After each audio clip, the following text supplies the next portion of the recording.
안녕하세요. 오픈마인드입니다. 지금 화면에 보이는 공장이 어디 공장이냐면요, 평택 고덕신도시 바로 앞에 있는 삼성 반도체 평택 캠퍼스입니다.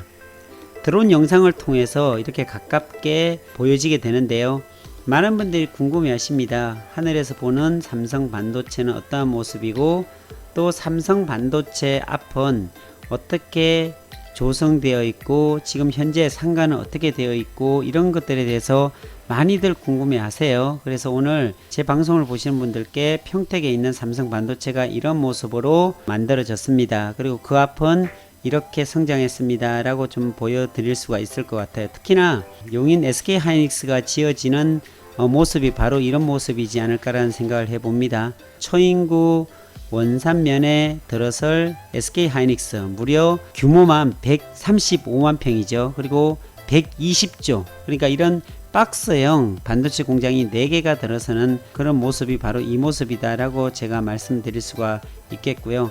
이렇게 정말로 크게 만들어져 있는 이런 공장 앞에 또 수많은 이렇게 이주화 택지들이 다 세워져 있습니다. 이렇게 이게 불과 한 2년 전까지만 해도요, 정확하게 2년입니다. 2년 전까지만 해도 여기 아무것도 없었습니다. 그러니까 2년 전 10월부터 여기가 개발이 시작됐거든요. 여기에 보면 아무것도 없던 자리에 빌딩들이 세워졌죠. 여기도 어떤 형태로 되어 있냐면 삼성반도체 앞은 이주화 택지로 되어 있는데요, 이 이주화 택지 이런 공급하는 요 면적이 80평, 70에서 80평 정도 돼요. 다 조금씩 차이가 있더라고요. 그런데 여긴 주거지역이잖아요.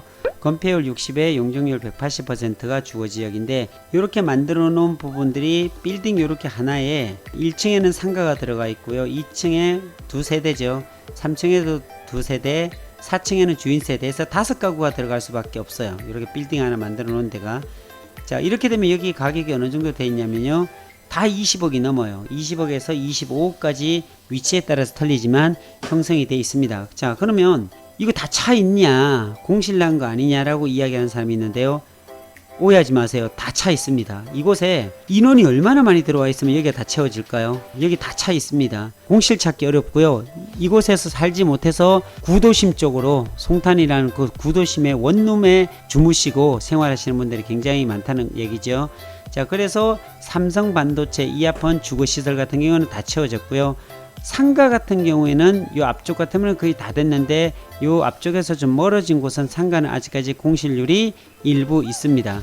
아직까지 이 삼성 반도체 같은 경우는 이런 게 몇 개가 생기냐면 6개가 생겨야 됩니다. 지금 현재 이 그림에서 보시는 이 반도체 공장이 1기 라인이고요. 그 뒤쪽으로 2기 라인이 또 만들어져 있습니다. 이 1기 라인 하나 만드는데 15조 6천억 들어갔고, 2기 라인은 더 큽니다. 길이가. 2기 라인 같은 경우에는 30조를 들여서 만든 곳이 바로 이곳입니다. 그리고 옆쪽으로 보면, 여기가 보면 SBC 삼성 비즈니스 센터라고 해갖고 지식기반센터, 여기가 에이스 더 퍼스트빌이라고 해갖고 지식기반센터입니다. 이 지식기반센터 같으면 작은 오피스나 사무실, 그리고 연구하는 그 기업들이 들어올 수 있는 그런 지식기반센터라고 보면 되고요. 그리고 이 앞쪽에 보면 도시 정비가 굉장히 대로로 잘 뚫어놨죠. 이렇게 6차선 도로로 다 뚫어놨고요. 이 옆으로 보면 이 끝까지 이렇게 다 세워졌습니다. 여기에 다 채워졌어요. 이 고덕신도시에 이제 정착하면서 이 뒤쪽도 보면 금호 오울림이라고 해가지고서 여기도 임대아파트입니다. 이 임대아파트도 이제 많이들 들어가고 있고요.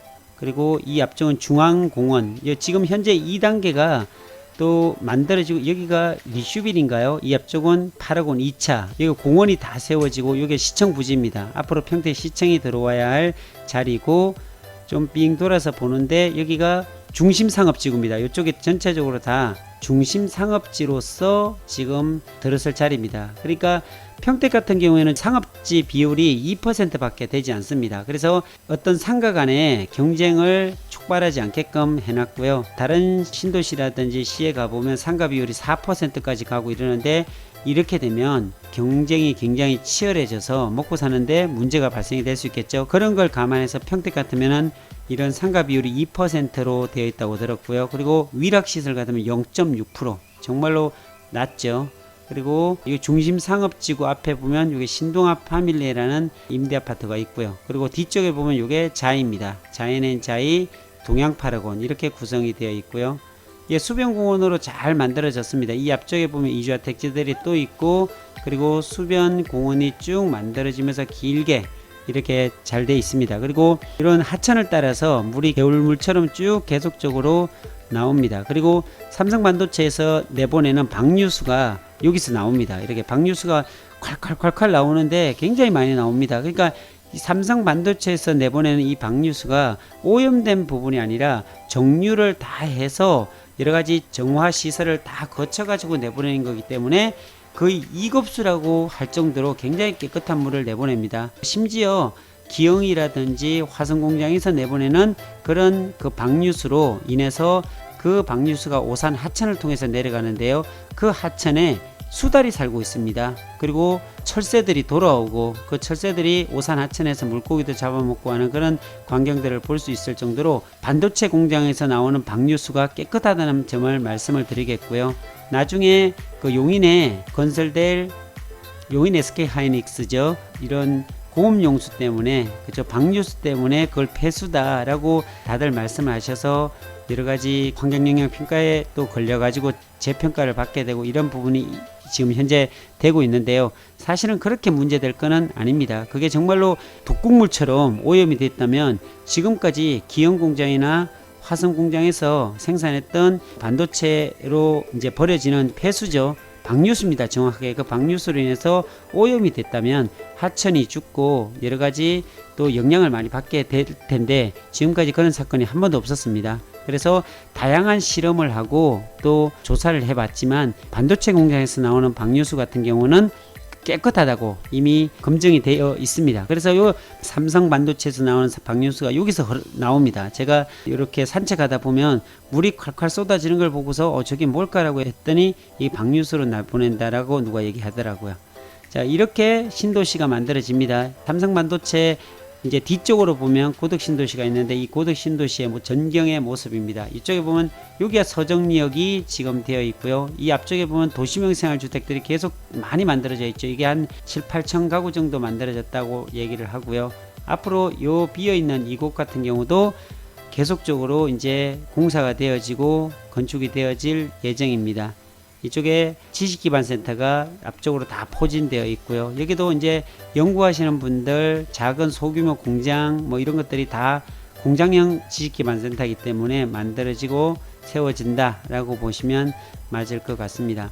이렇게 삼성반도체 앞에 보면 빼곡하게 점포형 상가주택들이 이렇게 되어 있습니다. 그래서 여기가 점심때 보면요, 사람들이 굉장히 많이 나오세요. 그래서 여기서 식사하고 뭐 저녁 때 되면은 또 약주 한잔 하시면서 푸념을 또 틀어놓고 이런 경우도 여기서 많이 있더라고요. 저녁 때 가보니까. 그러니까 이 앞쪽은 굉장히 활성화되어 있습니다. 그렇게 점포형 상가주택들도 있지만 헤리움 같은 이런 빌딩에 오피스텔 같은 거 이런 것들이 지금 거의 다 세워졌죠. 예, 앞쪽도 보면 한 몇 개월만 되면 준공검사가 다 떨어지고 이쪽도 다 채워져서 빌딩가가 되지 않을까라는 생각을 해보고요. 자, 우측에 보면은 주차장이 많이 되어 있고요. 가스 시설이 이쪽에 쭉 다 되어 있네요. 이 뒤쪽으로 보면 전력 시설들이 또 되어 있어요. 오페스 시설도 이쪽으로 되어 있고요. 여기는 주차동이에요. 여기 주차동인데 저녁에 보면은 무슨 유람선이 떠 있을 정도로 환하게 비춰져 있습니다. 여기도 대로로 되어 있죠. 여기가 가면은 BRT 라인입니다. 이 BRT가 이렇게 왔다가 다시 요 라인으로 이 도로 중심으로 해서 밑으로 빠져나갑니다. 이렇게 파랗게 되어 있는 것이 BRT가 중앙 통로로 나가게끔 이렇게 되어 있는 게 BRT 전용 도로입니다. 정류장 있죠. 여기서 서면은 여기서 태워가고 그렇게 할 수 있는 BRT 라인이다 라고 보면 될 것 같습니다. 자, 그리고 이제 삼성반도체에 대한 좀 얘기를 하면요, 삼성반도체 같은 요게 1기 공장이고요. 팩 공장이죠. 여기가 2기 팩 공장입니다. 1기 같은 경우에는 D램하고 플래시 메모리. 그러니까 D램 같은 경우는 우리의 컴퓨터 안에 보면은 메모리라고 하죠. 휘발성 메모리가 이제 D램이라고 할 수 있고요. 플래시 메모리 같은 경우는 우리가 보통 보면 SD 카드라든지 USB라든지 이런 것들이 다 플래시 메모리입니다. 지워지지 않는 메모리다 라고 보면 맞을 것 같고요. 그리고 이 공장 같은 경우에는 여기에 D램하고 플래시 메모리 그리고 파운드리를 만듭니다. 이 파운드리 같으면은 대만의 TSMC라는 데가 한 54% 가까이 장악하고 있는 거의 과점 이상을 독점권이죠. 거의 그 정도로 행사하고 있는 데가 TSMC라는 세계 1등 회사입니다. 비메모리 쪽에. 그런데 삼성이 도전장을 내밀었죠. 바로 EUV 노광 공정을 통해서, 초정밀 공정이죠. 그것을 통해서 TSMC를 따라가겠다라는 야심찬 계획을 세워서 이재용 부회장이 133조를 들여서 비메모리 쪽에 투입해서 10년 안에 세계 1등을 하겠다라고 선포한 부분들이 화성 공장 그리고 평택 공장 중심으로 비메모리 파운드리가 만들어지는 공장이다 라고 보면 맞을 것 같습니다. 그러니까 133조를 추가 투입해서 이 평택 공장에, 화성 공장에, 미국의 오스틴 공장에 비메모리 쪽에 집중해서 지금 생산을 하고 있다는 말씀을 드리고 싶고요. 그래서 보니까 이런 공장이 몇 개를 만드냐, 평택에 6개가 만들어집니다. 공장 하나 만드는데 30조인데 이런 30조의 공장을 6개를 만든다고 한다면 상상이 되십니까?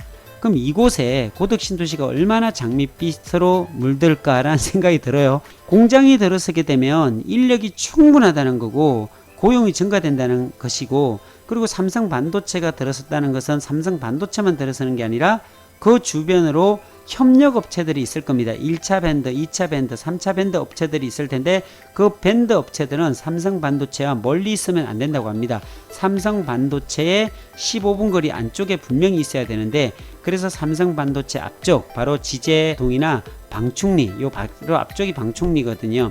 이 방충리 쪽으로 포진이 되겠다. 삼성 협력업체가 수십만 평이 지제동이나 방충리 쪽으로 9월 달에 어느 정도 결정이 된다라는 얘기를 지금 하고 있습니다. 그래서 그쪽으로 또 수십만 평 들어오고 삼성협력업체, 삼성 가족들이 들어오게 되면 그 가족들이 또 머물 공간이 필요하지 않습니까? 그렇기 때문에 고덕신도시는 성장하게 되고, 고덕신도시에는 공실이 있을래야 있을 수가 없습니다. 지금은 아직까지는 조금 있을 수가 있어요. 그런데 이 삼성 반도체 앞에 이런 점포형 상가주택들은요, 아직까지 공실이 없습니다. 지금 만들어지는가 동시에 다 채워나가고 있고요. 여기도 모자라 가지고 삼성 반도체 앞에 있는 신도시, 고덕신도시 외곽에 바깥에 있는 구도심에서 지금 원룸을 구하고서 생활하시는 분들이 굉장히 많으세요. 자, 그래서 고덕신도시 앞에 있는 삼성 반도체 6기까지 건설이 된다면 정말로 볼만할 겁니다. 자족 기능을 충분히 감당할 수 있는 살아있는 평택 고덕신도시가 정말로 기대가 됩니다. 자, 이런 도시에 살고 있다는 것이 사실은 자랑스럽기도 하고요.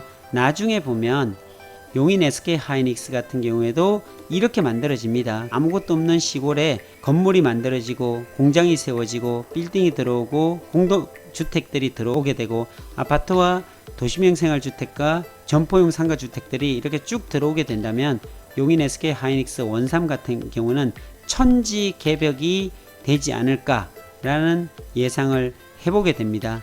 자, 그렇게 되면 아마도 용인 SK하이닉스에 관심을 갖고 계시는 분들이 이 방송을 시청하실 텐데요.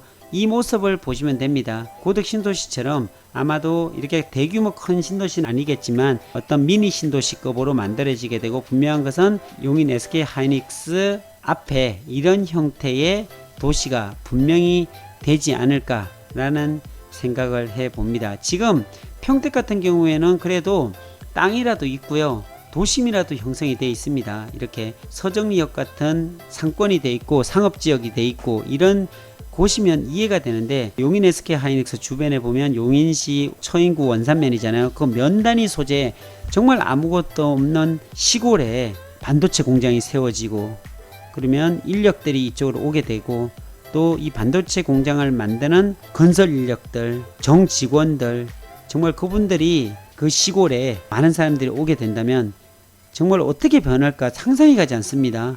정말 이렇게 될까 이런 예상도 해보는데요. 정말 천지개벽이 일어날 곳이 바로 원삼이지 않은가란 예상을 해봅니다.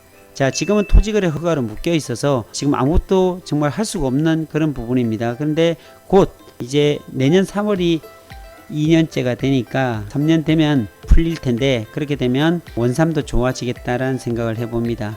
자, 아무튼 오늘은 평택 삼성 반도체 주변에 풍경이 어떨까라고 궁금해 하시는 분들을 위해서 제가 영상으로 이렇게 보여드렸습니다.